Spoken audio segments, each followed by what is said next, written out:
Good morning. Welcome to the Orlando Real Estate Buzz.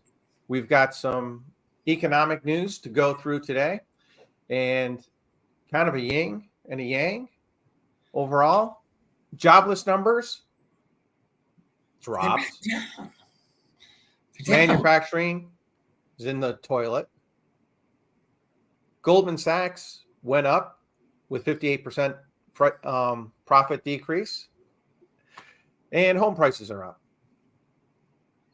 Everything makes sense. It's super straightforward, right? Yeah. How are you this morning?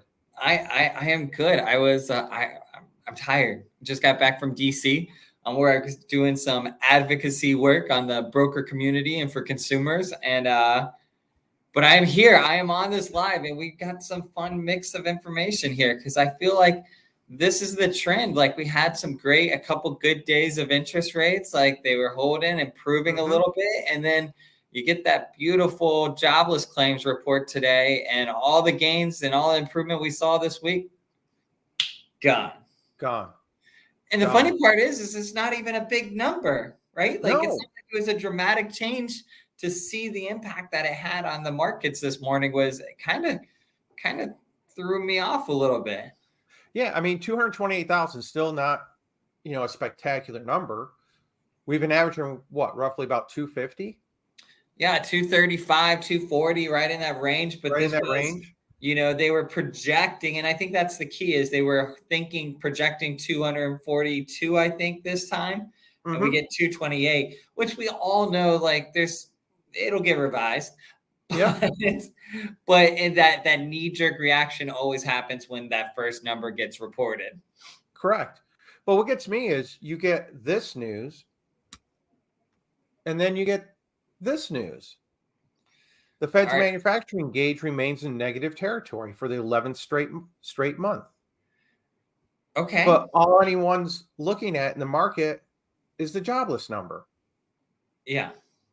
So everything, I thought you're supposed to look at all of it. No. You don't. I mean, if manufacturing is down 11 straight months, and we saw it in the numbers released last month. Manufacturing employment is down huge. I think they had lost 42,000 jobs. Mm-hmm. Somewhere right in that range. Yeah, right in that range. So you've got this, pull one way, pull another way. None of it's like great news, but the market is reacting that, hey, look at the 10-year T this morning. I mean, we were starting out, we had a nice day yesterday. We're down to 3.76, 3.75 in that area. And this morning, boom, like you said, all the gains that we have seen this past week are totally gone. Yeah. So you're probably going to be sitting in the sevens again on a lot of rates? Around there, right? Like it's gonna come, and we're still in this influx of, we see, we've been seeing this trend of we have a bad week and then we have a good week, but that good week doesn't get us all the way back to where we were before that bad week. But then before we can even get back, we have another bad week. So It's kind of just been very, very interesting to see how these things are kind of moving. And it's very, there's a lot of knee-jerk reaction to reports that I don't feel would initially have as big of an impact as they're having. But I think this all plays into that fear and that propensity of, well, the Feds are going to increase rates again, right? Like, I think everybody knows they are now, right? Like, does anybody not think that they're going to? Not everybody. Wait a minute. 2% of the world that says they're not. Point two. That's a big number there. Yeah, 99.8% feel that rates are going to increase next week. Yep. And that's what we were hoping that we were hoping we would get information that would kind of make the Feds pause the second month. And the way that the news is kind of played out is I think we're going to see it. And then I think after we see the Feds increase the rate, I think we're going to get a lot of revised numbers. We're going to get a lot of details that are going to probably paint the picture that maybe we shouldn't have raised rates again. It's interesting because this week I've had probably 6 clients actually pull out of the market. Mm-hmm. Just said, Brendan, I can't do it. I can't do it with the interest rates. I can't do it with the home prices. We're going to wait. Yeah. We're going to wait. One young couple are moving down from New York, and they're like, we've got family down here that we can live with while we wait for it. We had a client that basically, with the interest rates, got priced out of where she can afford a home. Mm-hmm. She's going to be looking at a rental for another year. Had a gentleman from Cocoa, same thing. He's like, Brennan, just it doesn't make any sense. The prices are too high. The houses that I can afford need work. Yep. And I'm just not willing to pay, 7%, 7.25% for a house that I still got to go in and put work into. Yeah. And it just, you wish maybe the Fed should come work with us for a day. Maybe they get a different perspective I don't. on what's going on. Look, why are you questioning them? Like, they are very in tune with what's actually going on. All I can picture is back when the first President Bush went to the grocery store and they had a scanner. Yeah. I mean, I don't know. He like was amazed. you're telling me all of this stuff, and I'm like, after spending the time in DC, do you know how hard these guys having to walk on marble floors? That sucks. It really did. But yeah, like, it's kind of interesting right now with what we are seeing, is because what we're feeling on the streets is much different than the picture that is being painted by the feds. Mm-hmm. And I think that's the hard part. But we have buyers that are saying, I'm going to sit on the outside and I'm going to wait. But what are we also seeing? Like, don't we still see, like, we're still, like, it's not like values are going down. No, they're not. So here, this is Redfin's market report from this morning, actually, that we're seeing, a 2% increase in prices from last year. Wow. Yeah. And which you think about that, it's like last year, this time we were still low 6s, high 5s? Yeah. Somewhere in that ballpark. Yeah, we were touching the 6s, right in that range. But yeah. Yeah. Definitely a lot more affordable. This is when the rates were just starting to push up, was, mid-July, beginning of August, when we started seeing it really push. Yeah. Yeah, the rate's starting to push up. But that's the crazy part is, all right, so that was then, and we see pricing continue to go up, and you're sitting there thinking, okay, buyers are saying, I'm going to have to sit on the outside. But home values are continuing to climb. Like, by time rates start to go down, they're going to get the same payment because they're sitting on the outside now. Yep. So we're creating life, like, we're in a position now where it's starting to create people that used to be able to buy are now going to be potentially permanent renters, which I mean, well, I feel that logic, right? Is what? Like, what are we going to start seeing? We're going to see developers doing what? Like, what we saw come out yesterday. And this just blew my mind. Award-winning build to rent. Don't they make it sound wonderful? Yeah. You don't want to own anymore. You don't want to own anything. Where have we heard that? Oh, wait, where's my tinfoil hat? Shoot. But it's true. It's like, okay. And this isn't the first build to rent development in Orlando. No. But this is going to be 62 homes. 62 homes. I'm assuming, though, that it's probably it's affordable. Like, it's affordable rentals, right? Yeah, this is affordable housing. Affordable housing. Yeah. Like, that's why it's award winning, right? Because your rent is going to be getting at, for a 1,500 square foot house, 1,522 square feet, $2,695 per month. But that's a 3-bedroom. Like, I mean, 20. Like, so why is it an award-winning program? It's like, we're gonna build a development that we're gonna charge $2,700 a month in rent for the entry-level home for the entry level home. And that's award winning. What is this? What did they like? Is this like, did they win an award with like business innovation or something like this for like another way to make money? Yeah, Like, and I'm that not must be saying what it people is. like businesses aren't in the biz, like, yes, we all need to be profitable, but this is a very interesting dynamic is we have a housing shortage and we have a very, very large housing shortage in Florida. And Mm-hmm. developers that would normally be building to sell homes to help with that shortage are saying, wait a minute, let's just rent these out instead. We still Yeah. help with the housing shortage, but Yeah. we can charge. Yeah. But what gets me is you look at their qualifications to rent the homes, Yeah. right? Are the same as it would be to purchase the home. Yeah. And this kind of goes back to the mutual client we have where she had given us a number. Mm-hmm. She could have purchased the home. We literally, through the expanded Hometown Heroes program, we're going to get her in for nothing out of pocket. Yeah. Nothing. With negotiated seller credits, with the Yep. Hometown Heroes, with that, she was going to be in the program for her inspections. Yep. That's it. We were about $200 over what she wanted to spend. Mm-hmm. So for that $200, I set her rentals because I'm like, okay, this is basically where we're at. Mm-hmm. Her rentals are going to be maybe $100 to $150 less than where she wanted to be. Yeah. And I'm sorry, I just don't want to pay someone else's mortgage. I'm paying 7%, but it's better than paying 100%. Yeah. Of someone else's. Mm-hmm. Any day of the week.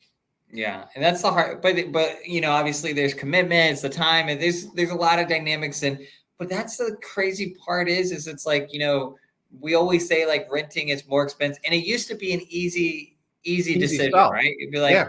Oh well, renting is more expensive than buying a home. Here's what it would look like, but now it's like, well, buying a home is kind of the same price as renting, but you got to come out and then you're committed to 30 years instead of 1 year. And you have now it's a little bit harder conversation because there's not as much incentive, right? Like, yes, it's yours. You're building equity, you're growing, you have that. But if you have a short-term mindset, if you're looking at the short term versus the long term, it's hard to really see the value. Yeah. I mean, especially here in Florida where we've seen price increases in homes. Yeah. We've seen price increases in insurance. Mm-hmm. Price increases in property taxes. Yeah. And all of a sudden, you're looking at this and you look at a $350,000 home, it's 1,500 square feet, and her payment was going to be $2,800. Yeah. And it was a 2017 home, so really not too bad. Or I can rent a brand new house for $2,700 and not have to worry about anything. Mm-hmm. It does. It gets to the point where it's not as easy. Yeah. To show them. To me, it now becomes more pride of ownership, owning something. And really it is looking at that long term.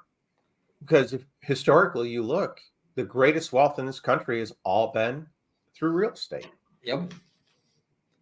And I don't see that changing. And especially with the less available, the greater the value. Yep. But it has become more difficult for everyone. Sellers and buyers. I mean, sellers don't want to sell again because why am I going to give up a 2.5-3% interest rate? Mm-hmm. Yes, I'll make a ton of money, but man, I'm going to have to, suck up and take a 7%. No, thank you. Yeah, right. I mean, right now, like when we look and some of the conversations we have is that blended ratio, right? Like, hey, like, yes, you're selling and you're going to a 7 from a 3, but what debts do you have outside of this with all that value and all that money that you gain from the sale? Like, what can we pay off to get your monthly more manageable while still getting you into that higher home, right? Yep. And yes, the mortgage itself would be higher, but if we can eliminate, you know, $30,000-$40,000 in credit card debt, that might be 1,500 to 1,600 in monthly payments now. Is there value there? Yep. Yeah. You And know, it gets to the point where you're just, man, you just want to, you know, it, I feel bad for when you look at, my kids, your kids' age. It's like, mhm. will they ever be able to own a home if prices continue to go the way they're going? Well, You know? like job growth, like income, like wage growth is up there Yep. Yeah. Yeah. Wage growth is through the roof. through the You roof. know, I mean, they're going to be competing against AI as well. You know, uh, I tell my kids, hey, become a plumber, electrician, you know, HVAC, because you're you're always going to need those. And there's actually more people retiring from those trades that are going into it. Yeah, that's true. So, all right, well, let's get into our numbers for Orlando numbers. Orlando. Let's see. Good stuff.